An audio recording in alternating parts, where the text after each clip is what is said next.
मैं चौधरी शाश्वत जी एकेडमी में आप सभी का हार्दिक स्वागत करता हूं। आज हम करने जा रहे हैं करंट अफेयर 2 दिसंबर का, जिसमें हम जो इम्पोर्टेंट टॉपिक रहेंगे करंट अफेयर के उसको डिस्कस करेंगे और उससे रिलेटेड आपसे किस टाइप के क्वेश्चन पूछे जा सकते हैं प्रीलिम्स एग्जाम में वो डिस्कस करेंगे। तो चलिए स्टार्ट करते हैं बिना किसी देरी के। आज का पहला टॉपिक हमारा इस्लामिक सहयोग संगठन यानी कि OIC, organisation of Islamic corporation. तो चलिए स्टार्ट करते हैं। The Organization of Islamic Cooperation is the second largest intergovernmental organization in the world after the United Nations यानी कि UN with a total of 57 member countries, यानी कि कुल 57 सदस्य देशों के साथ इस्लाम सहयोग संगठन यानी कि OIC, organisation of Islamic corporation, संयुक्त राष्ट्र यानी कि UN, और UN की फुल फॉर्म आपकी क्या होगी? यूनाइटेड नेशन के बाद विश्व का दूसरा सबसे बड़ा अंतर सरकारी संगठन है। After that this organisation act as a collective force of the Muslim world. This basic objective of this organisation is to protect the interest of the Muslim world amid its effort to promote peace and harmony in the global society, यानी कि यह संगठन जो है वो मुस्लिम जगत की एक सामूहिक शक्ति के रूप में कार्य करता है और इस संगठन का मूल उद्देश्य वैश्विक समाज में शांति और समृद्धि को बढ़ावा देने के प्रयासों के बीच मुस्लिम जगत के हितों को संरक्षण प्रदान करना है। After that India is neither a member nor or observer of the OIC. However, during the 45th meeting of the Foreign Minister of OIC, Bangladesh suggested that since India has more than 10% Muslim populations, India should also be included as an observer in the organization. Although Pakistan at that time, this proposal was opposed. यानी कि भारत जो है वो OIC का न तो सदस्य है और न ही पर्यवेक्षक है, क्योंकि OIC के विदेश मंत्रियों की 45वीं बैठक के दौरान बांग्लादेश ने यह सुझाव दिया था कि चूंकि भारत में 10% से अधिक मुस्लिम आबादी है, इसलिए भारत को भी इस संगठन में बतौर पर्यवेक्षक यानी कि ऑब्जर्वर शामिल किया जाना चाहिए, क्योंकि उस समय पाकिस्तान ने इस प्रस्ताव का विरोध किया था। और इसके बाद में इससे रिलेटेड जो है एक अच्छा क्वेश्चन बन सकता है जो आपसे प्रीलिम्स में पूछा जा सकता है। तो चलिए उस क्वेश्चन को डिस्कस कर लेते हैं। With reference of the organisation of Islamic corporation OIC, जिसकी शॉर्ट फॉर्म है, कंसिडर द फॉलोइंग स्टेटमेंट, यानी कि इस्लामिक सहयोग संगठन OIC के संदर्भ में निम्नलिखित कथनों पर विचार कीजिए। तो पहली स्टेटमेंट आपको दी गई है, it is the second largest inter government organisation after the United Nation, यानी कि संयुक्त राष्ट्र के बाद यह दूसरा सबसे बड़ा अंतर सरकारी संगठन है। Second, India has been given observer status in 2 OICs, यानी कि OIC में भारत को पर्यवेक्षक का दर्जा दिया गया है। Which of the statement given above are correct, उपयुक्त जो कथन है उनमें से कौन सा हमारा सही है? तो हमारा ऑप्शन ए होगा, वो सही हो जाता है केवल एक, क्योंकि अभी जस्ट हमने डिस्कस किया था कि it is the second largest inter government organisation after the United Nation. तो हमारा answer will be option A, केवल एक। After that we are going to discuss next topic. तो हमारा अगला टॉपिक क्या होगा? उन्नत भारत अभियान योजना। क्या होगा हमारा नेक्स्ट टॉपिक? उन्नत भारत अभियान योजना। तो द उपार Bharat Abhiyan scheme is a major programme of the ministry of education for started in the year 2014, यानी कि उन्नत भारत अभियान योजना जो है वो क्या है? शिक्षा मंत्रालय का एक प्रमुख कार्यक्रम है। इसकी शुरुआत कब की गई थी? 2014 में की गई थी।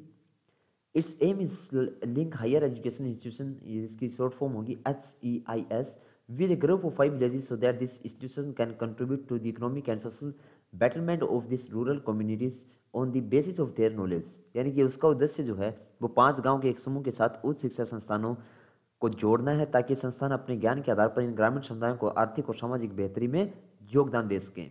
After that next point is it consist of 2 major domains for the overall development of villages, human development and objective development, यानी कि इससे क्या होगा? इसमें गांव के समग्र जो विकास के लिए 2 प्रमुख डोमेन शामिल हैं, मानव विकास और वस्तुगत विकास। वस्तुगत विकास क्या होता है हमारा? आर्थिक या फिर इकोनॉमिकल जो डेवलपमेंट होता है। After that advance India comparison 2.0 is an improve version of advance India comparison 1.0, it was launch in the year 2018, यानी कि उन्नत भारत अभियान 2.0 जो था, उन्नत भारत अभियान 1.0 का उन्नत संस्करण है और इसे वर्ष कब किया गया? 2018 में शुरू किया गया था।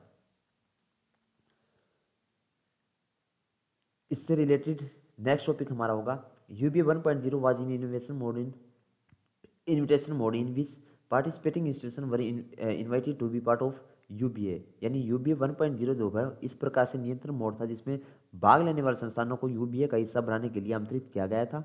After that next point is while UBA 2.0 is the challenge mode of the युनव Bharat Abhiyan programme, Unnat Bharat Abhiyan Unnat Bharat Abhiyan programme where all HEIS are required to be adopt live 5 villages at at least 5 villages, यूबीए 2.0 mode is continue running, यानी कि जबकि यूबीए 2.0 उन्नव भारत अभियान कार्यक्रम का चुनौती mode है जहां सभी HEI को कम से कम 5 गांवों को अपनाना आवश्यक है और वर्तमान में यूबीए 2.0 मोड चल रहा है। वर्तमान में जो वर्जन है वो कौन सा है, यूबीए 2.0। इससे अच्छा एक क्वेश्चन बनता है हमारा, इसी हमारा जो उन्नत जो भारत अभियान योजना जो है हमारी, तो इससे रिलेटेड भी एक अच्छा क्वेश्चन हमारा प्रीलिम्स में पूछा जा सकता है। तो चलिए डिस्कस करते हैं कि किस टाइप का क्वेश्चन आपसे प्रीलिम्स में पूछा जा सकता है। तो आपसे प्रीलिम्स में पूछा जा सकता है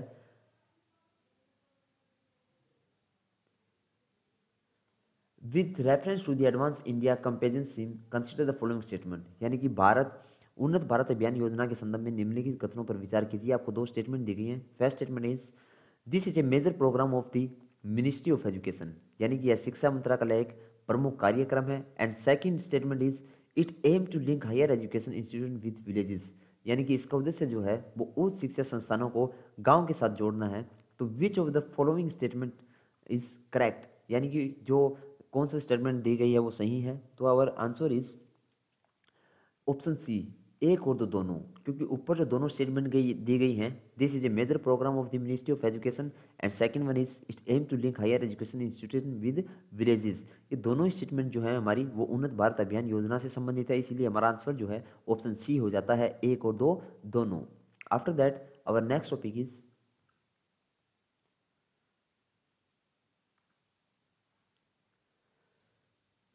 now we are going to discuss भारतीय जनजातीय सहकारी विपणन विकास संघ, जिसको हम ट्राइफेड भी कहते हैं।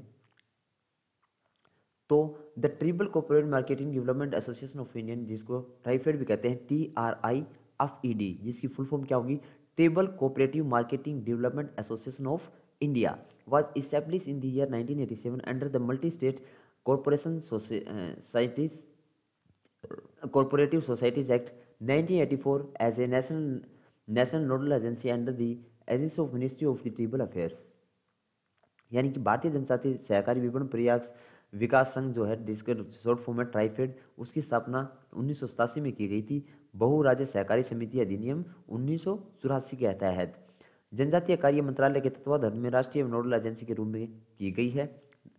TRIFED is a national level apex organisation under the administrative control of the ministry of tribal affair headquarters in New Delhi. Second हमारी स्टेटमेंट क्या है कि ट्राइफेड जो है वो जनजातीय कार्य मंत्रालय के प्रशासनिक नियंत्रण के तहत राष्ट्रीय स्तर का एक शीर्ष संगठन है, जिसका जो हेडक्वार्टर है वो कहाँ पे है, तो वो नई दिल्ली में है। After that next point is the TRIFOOD scheme is a joint initiative of the Ministry of Food Processing Industries, Ministry of Tribal Affairs and TRIFED to promote the enhanced value of minor forest product, यानी कि MFP। MFP की full form क्या होगी, minor forest produce, यानी कि सूक्ष्म one उत्पादों के संबंधित मूल्य को बढ़ावा देने के लिए ट्राइफेड योजना खाद्य प्रसंस्करण उद्योग मंत्रालय, जनजातीय मामलों के मंत्रालय तथा ट्राइफेड की एक संयुक्त पहल है।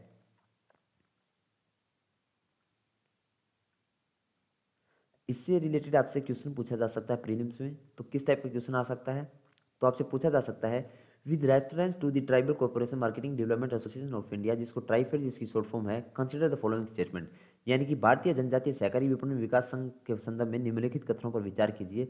आपको 3 स्टेटमेंट दी गई हैं। पहली स्टेटमेंट हमारी क्या होगी, it was established in year 1987 as a central public sector enterprises, यानी कि इस वर्ष 1987 में केंद्रीय सार्वजनिक क्षेत्र उद्यम के रूप में स्थापित किया गया था।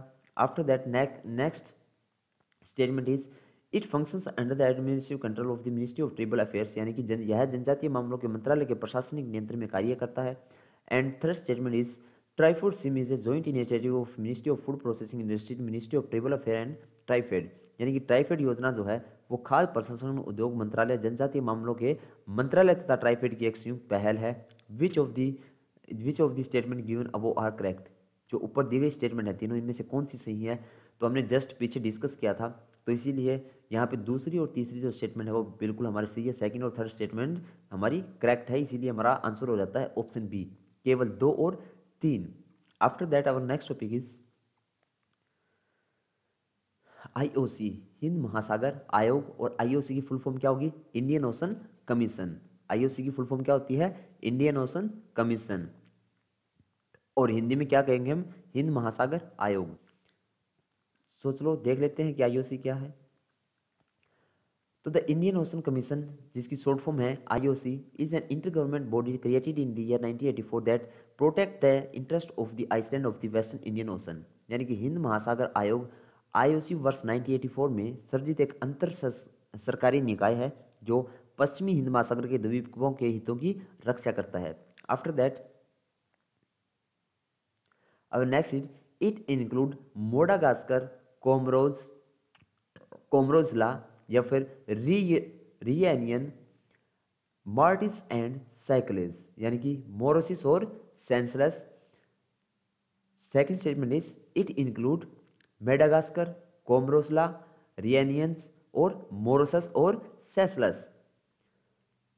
इसमें जो है मोडागास्कर, कोमरोसला, रियूनियन, और जो फ्रांसीसी विदेशी जो क्षेत्र है उसको हम क्या कहते हैं? रीयूनियन, मोरोसस और सेसलस शामिल है। After that the commission has 5 observer countries, India, China, European Union जिसकी शॉर्ट फॉर्म होती है EU, Malta and the international organisation of law, OIF जिसको हम कहते हैं।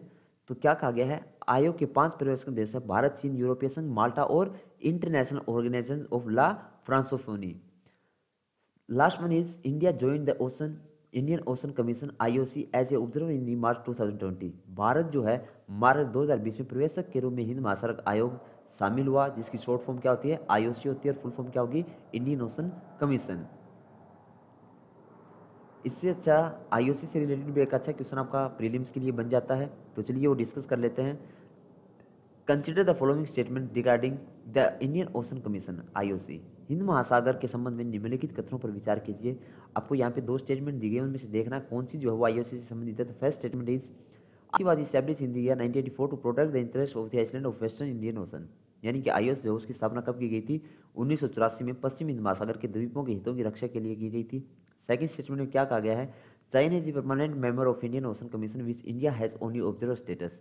यानी कि चीन जो वो हिंद महासागर आयोग का स्थायी सदस्य है, जबकि भारत को केवल पर्यवेक्षक का दर्जा दिया गया है। Which of the statement given above are correct. पूछा गया है कि ऊपर दी गई दोनों स्टेटमेंट में से कौन सी सही है। तो our answer will be option A, केवल एक। जो पहली जो स्टेटमेंट है वो बिल्कुल हमारी सही है। IOC was establish in the year 1984 to protect the interest of island of the western Indian Ocean. यानी आईओसी की स्थापना जो है वो 1984 में पश्चिमी हिंद महासागर के द्वीपों के हितों की रक्षा हेतु की गई थी। इसी के साथ हमारा 4th क्वेश्चन भी कंप्लीट होता है। आज का हमारा लास्ट जो टॉपिक रहेगा करंट अफेयर का, और हम जो करंट अफेयर करते हैं वही डिस्कस करेंगे जो इंपॉर्टेंट होगा। तो नेक्स्ट हम देख लेते हैं कि नेक्स्ट टॉपिक में आपसे क्या पूछा गया है। It is a survey based system in which the, अब हम करेंगे करियर प्रबंधक जो सूचकांक होते हैं उसके बारे में। तो it is a survey based system in which the respondent are asked about the change in their perception of the major business variable compare to the previous month. यानी कि यह एक सर्वेक्षण आधारित प्रणाली है जिसमें उत्तरदाताओं से बीते महीनों की तुलना में प्रमुख व्यावसायिक चरों को लेकर उनकी धारणा में आए बदलाव के बारे में पूछा जाता है। व्यावसायिक चरों क्या होता है? हमारा प्रमुख जो होते हैं variables. After that, next is the PMI has been compiled by the IHS market for over 40 economics of the world। यानी कि PMI को जो है IHS मार्केट द्वारा विश्व की 40 से अधिक व्यवस्थाओं के लिए संग्रहित किया गया है। After that the purpose of PMI is the product provide information about current and future business condition to the company as policy makers and analyst and third is investors. यानी PMI का उद्देश्य जो है वो कंपनी के नीति निर्माताओं, विश्लेषकों और निवेशकों को वर्तमान तथा भविष्य की व्यावसायिक स्थितियों के बारे में जानकारी प्रदान करना है। Next one is the PMI is calculated separately for the manufacturing and service sector affect after which a composite index is prepared. PMI की जो गणना है वो विनिर्माण और सेवा क्षेत्रों हेतु अलग अलग की जाती है, जिसके पश्चात एक समग्र सूचकांक तैयार किया जाता है। After that PMI is measured on an index from 0 to 100। यानी कि PMI जो है उसको 0 से लेकर 100 तक के सूचकांक पर मापा जाता है। Statistics above 50 indicate an expansion or growth in business activity over the previous month. जो 50 से ऊपर का आंकड़ा है बीते माह की तुलना में व्यावसायिक गतिविधि में विस्तार या विकास को दर्शाता है. After that data below 50 indicate contraction, यानी कि 50 से नीचे का जो आंकड़ा है वो संकुचन को प्रदर्शित करता है, यानी गिरावट को. अगर 50 से ऊपर है तो वो वृद्धि को दिखाता है, और 50 से अगर नीचे है तो किसको दिखाता है, वो गिरावट को दिखाता है. After that if the PMI is stable of 50 point it means that there is no change in business activities. यदि पीएमआई को 50 अंकों पर स्थिर रहती है तो इसका मतलब क्या होगा, व्यवसायिक गतिविधि में कोई परिवर्तन नहीं हुआ है, ना तो वहाँ पे आपका सूचकांक है जो उसमें वृद्धि हुई है, ना ही उसमें लॉस हुआ है किसी प्रकार का. तो पीएमआई से रिलेटेड भी आपसे एक अच्छा क्वेश्चन पूछा जा सकता है प्रीलिम्स में. तो चलिए डिस्कस कर लेते हैं कि कैसा क्वेश्चन आपसे प्रीलिम्स में पूछा जा सकता है. तो आपको दे दिया जाएगा कंसिडर द फॉलोइंग स्टेटमेंट, कि निम्नलिखित कथनों पर विचार कीजिए. यहाँ पे आपको 2 स्टेटमेंट दे दी जाएंगी और पूछा जाएगा कि कौन सी सही है. तो चलिए देखते हैं. यहाँ पे 2 स्टेटमेंट दी गई. पहली है purchasing manager index is release every year by the central static office, यानी कि क्रय प्रबंधक सूचकांक जो है वो प्रतिवर्ष केंद्रीय सांख्यिकी कार्यालय द्वारा जारी किया जाता है. Second statement is the composite index is constructed bye compiling manufacturing and service sector, यानी कि संयुक्त सूचकांक का निर्माण जो है वो विनिर्माण एवं सेवा क्षेत्रों को मिलाकर किया जाता है. तो हमने अभी थोड़ी देर पहले डिस्कस किया था कि सेकंड जो स्टेटमेंट है कि the composite index is constructed by combining manufacturing and service sector, that means our second statement is correct. तो our answer will be option B, केवल 2, ओनली 2. इसी के साथ हमारा आज का करंट अफेयर खत्म हो जाता है. तो कमेंट करके जरूर बताएं आपको कैसा लग रहा है. कोई चीज़ समझ में नहीं आती तो वो भी बताइएगा. तो मिलते हैं 3 दिसंबर के करंट अफेयर के साथ. तब तक के लिए बाय बाय, टेक केयर.